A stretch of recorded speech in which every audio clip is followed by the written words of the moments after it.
నేనెవరో తెలిసాక నీ పరువుగా ఫీల్ అయ్యే నీ కూతుర్ని నాకు ఇచ్చి పెళ్లి చేయవని నాకు బాగా తెలుసు. కానీ నువ్వు చేసినా చెయ్యకపోయినా నీ పరువుకి తాళి కట్టేది నేనే.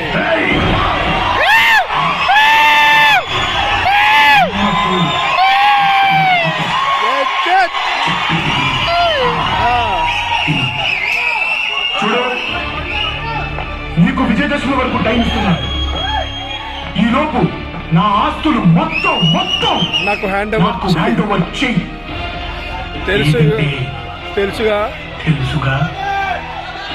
ఏళ్ళ వయసులోనే బాంబులు ఇచ్చిన వారిని ఇప్పుడు వేయడం పెద్ద లెక్క కాదు.